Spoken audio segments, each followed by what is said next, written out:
Une voix qui porte, des idées concrètes, des propos qui résonnent. Benoît Dutrisac, déstabilisant, juste comme on aime.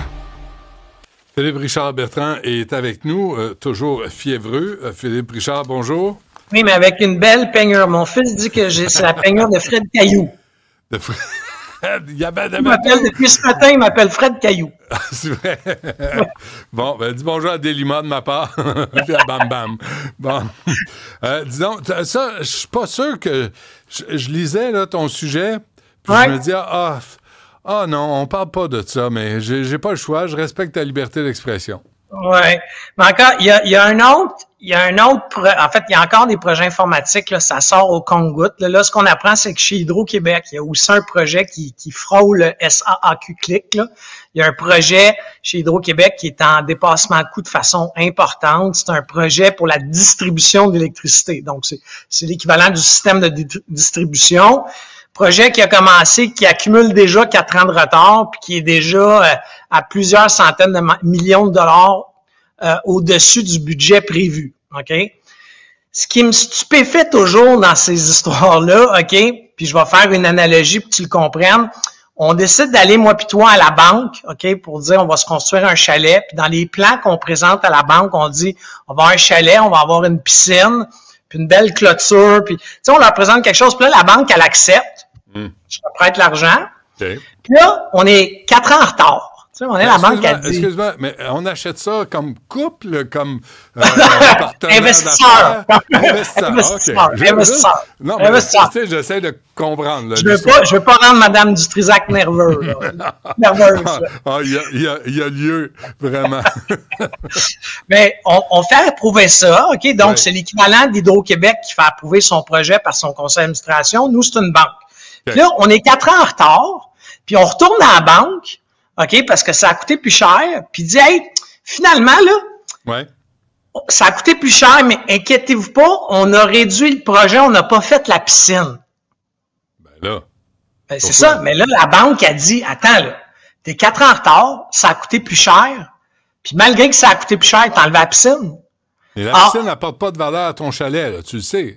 Je le sais, mais ce qu'on fait en ce moment dans les projets informatiques, OK, partout, là, que ce soit chez Hydro-Québec ou Santé Québec ou, tu sais, il y en a partout, là, c'est que on scinde les projets, OK, on part un projet, là, on réalise qu'il va coûter plus cher, donc on le divise en deux, OK? Puis là, après ça, on fait plein de maquillage comptable, c'est vraiment du maquillage comptable, là, pour dire, ouais, mais le projet A, il respecte les budgets. Ben, oui, mais qu'est-ce qui arrive avec B? Oui, mais B, c'est rendu autre chose. C'est un autre projet. OK. Quand tu dis maquillage comptable, est-ce que ça, c'est légal? Ben, en fait, c'est pas frauduleux. OK? Non. Moi, j'ai une importante question d'éthique par rapport à ça. OK? Parce qu'on s'entend, là, on prend la valeur d'un projet, on le scinde en micro-projets pour que les dépassements de coûts aient l'air moins importants. Micro-dépassement de coûts, donc? Exactement. Mais au lieu d'être 200 millions, ben, c'est 25 millions par projet en retard. Ah, ça paraît moins pire. Ça fait moins mal. Oui, mais d'un autre côté, tu sais, à un moment donné, c'est de jouer un peu avec la vérité. Puis tu sais, Benoît, j'ai regardé là, les projets. Le projet d'Hydro-Québec, là, c'est une autre société américaine encore, là, OSI, là, que je connais pas. SAAQ-CLIC, 2 sociétés américaines. Tu sais, on a tellement du talent en informatique au Québec, là. OK? Il y a un paquet de PME qui savent ce qu'ils font, OK, qui sont redevables à la société. Parce qu'il y a une grande différence quand il faut que tu ailles à l'épicerie de ton quartier, OK? Puis que ton nom est dans les journaux à tous les jours. La société américaine, excuse mon langage, elle s'en contrefou d'être... parce qu'elle va... Oui, elle s'en OK? Parce qu'elle croisera pas le citoyen, OK, à l'épicerie du coin. C'est vrai. Ces enfants vont pas à l'école. Puis c'est vrai que l'impact social d'une mauvaise réputation, si tu es dans une multinationale étrangère, ça n'a aucune incidence sur les dirigeants de cette entreprise-là. Voudrais-tu qu'il y ait une politique au gouvernement du Québec qui favoriserait ou prioriserait, mettre en priorité les entreprises québécoises. Avant, mais en fait, l'Ontario a fait ça il y a 3 mois. L'Ontario, il y a 3 mois, dans le Procurement Act, là, donc la priorité des achats de l'Ontario, OK, on dit que pour embaucher une firme technologique de l'extérieur du Canada, il faut que le fonctionnaire démontre que ça n'existe pas au Canada. Moi, j'ai hâte de... On n'a pas ça au Québec. Non, du tout, d'aucune façon. D'aucune façon.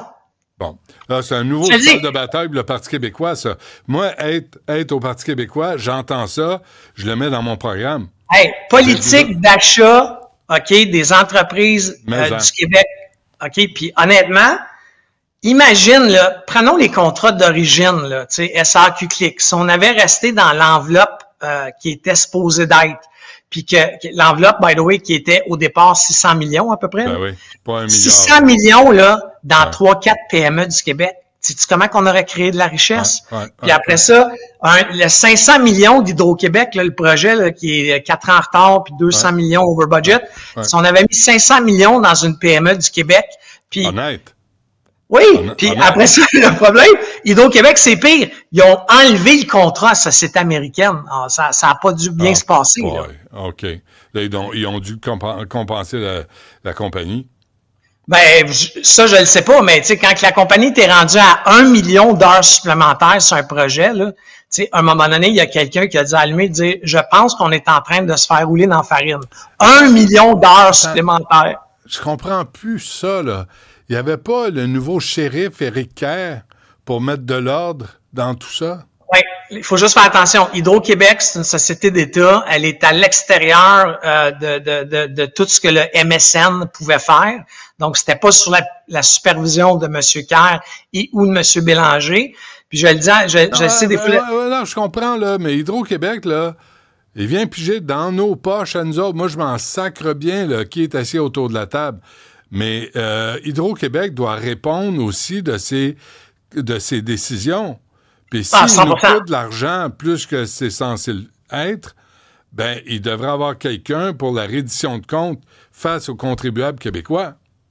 Mais c'est toi hier qui disais, Benoît, on a perdu dans la dernière année la notion de valeur économique. Tu sais, 200 millions ici, 400 millions là. Tout est pas grave. C'est pas grave. C'est juste 200 millions. C'est ça. Mais tu sais, 200 millions de profit de plus chez Hydro-Québec, là, ça fait passer le dividende au gouvernement de 1 milliard à 1,2 milliard. Moi, je suis pas mal sûr que les écoles seraient contents qu'il y ait une petite redistribution du 200 millions, le système d'éducation, la santé, etc. Alors, moi, je pense que en ce moment, là, puis tu sais, mon père a été un redresseur d'entreprise, puis bon, qui était pas aimé particulièrement parce qu'il prenait des décisions difficiles. Mais à un moment donné, il m'a dit que dans certains cas, toute dépense en haut de 5 000 $, même si c'était dans une énorme compagnie, ça finissait sur son bureau. Mm-hmm. Pourquoi? Parce qu'il voulait que ça arrête. Ouais. Donc, ça prend un arbitre. Dans tous les matchs, c'est ça, je te dis. À un moment donné, c'est peut-être 5 000 à la grosseur du gouvernement du Québec, c'est peut-être c'est peut-être trop petit. Mais honnêtement, moi, je suis tanné de me faire dire par le premier ministre, ouais, mais ma moyenne au bâton, j'ai juste perdu 1 milliard dans la filière batterie. Hey, 1 milliard? Tabarouette! Oui. 1 milliard! Non, c'est ça. On a perdu le sens de l'argent. Puis avant, on avait un premier ministre à Ottawa qui savait pas calculer. Fait que là, à un moment donné, il faut arrêter. J'ai parlé à un sous-ministre hier là, dans mes dossiers que je ne nommerai pas, mais tu sais, il me disait, Philippe, j'ai l'impression que le Québec est en faillite. Ah, c'est une impression? C'est grave, là. Ouais, on s'arrête là-dessus. On se reparle demain. Philippe Richard. À demain. Merci. Salut.